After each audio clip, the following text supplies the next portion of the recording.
আসসালামু আলাইকুম এভরিওয়ান। আমার অনেক দিনের স্বপ্ন ছিল যে একটা ড্রোন নিব। তো রাজশাহীতে ভালো কোনো ড্রোনের জায়গা খুঁজে না পায়, আমার একটা বিশ্বস্তর ব্যাপার আছে। তো বিশ্বস্ততার সাথে আমার পছন্দের একটা জায়গা, সেটা হচ্ছে স্টারটেকে আসার পরে ভাইয়াদের ব্যবহার, প্রত্যেকজনের ব্যবহারই ফ্রেন্ডলি ছিল এবং আমার পছন্দের ড্রোন ছিল যেটা পছন্দ করে রেখেছিলাম। এবং সেখানে এই জায়গাটাতে এসে স্টারটেকে এসে আমি সেই ড্রোনটা কেনার জন্য ফাইনালি সিদ্ধান্ত নিই। এবং সিদ্ধান্ত নেওয়ার পরে এইখান থেকে আমি ড্রোনটা নিই। তো গতকালকে আমি অর্ডার দিয়ে গেছিলাম, কিছু টাকা পেমেন্ট করে গেছিলাম। আর আজকে এইখানে আসার পরে ভাইয়াদের কাছে ফাইনালি ড্রোনটা পেলাম। ড্রোনটা আসার সাথে সাথে ভাইয়ারা আমাকে ফোন দেয়।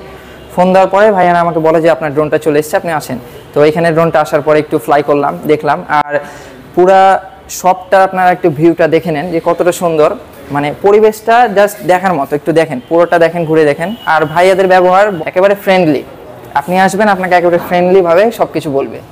এইখানে কিছু জিনিস আপনারা আসলেই দেখতে পাবেন যে অনেকেই ভাইয়া যখন যদি ব্যস্ত থাকে, তাহলে ব্যস্ত থাকার সাথে সাথে এইখানে এসে আপনারা দেখতে পাবেন যে এখানে ডিসপ্লে দেওয়া আছে। এটা আমার কাছে অনেক সুন্দর লেগেছে, কারণ এটা কোনো শোরুমে না এখন পর্যন্ত রাজশাহীর।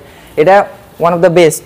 এখানে আপনারা যে কোনো জিনিস দেখতে পাবেন, এখানে ব্যাক আসতে পারবেন, আপনার যেটা পছন্দ। কেউ যদি মনে করেন যে আপনার যে জিনিসটা দেখবেন, কাউকে আপনার দরকার হবে না জিজ্ঞেস করা, আপনার দেখে তারপরে ভাইয়াদের ডিসিশনে যাইতে পারবেন যে ভাই আমি একটু কথা বলতে চাই বিষয়টা নিয়ে। সো এটা আমার কাছে অনেক ভালো লেগেছে। আর প্রোডাক্টগুলো দেখছেন এখানে, যেমন দাম তেমন মান। স্টারটেকে আমিও আসছি, আপনারাও চাইলে এখানে আসতে পারেন। আর প্রত্যেকটা জিনিস, যারা কম্পিউটার থেকে শুরু করে ক্যামেরা বলেন, মনিটর বলেন, প্রত্যেকটা জিনিস এখানে আছে। ভাইয়াদের সাথে এখানে ডিসকাস করে আপনারা যে কোনো জিনিস এখান থেকে নিতে পারেন। আর এত বড় শোরুম রাজশাহীতে আমার ফার্স্ট, আমি এরকম শোরুম আগে দেখিনি কোথাও। সো আপনারা চাইলে এখানে আসতে পারেন। আমার ড্রোন কেনা শেষ, ভাইয়ারা তো দেখলোই। তো আলহামদুলিল্লাহ আমি খুব স্যাটিসফাইড হয়েছি এখান থেকে। So thank you so much.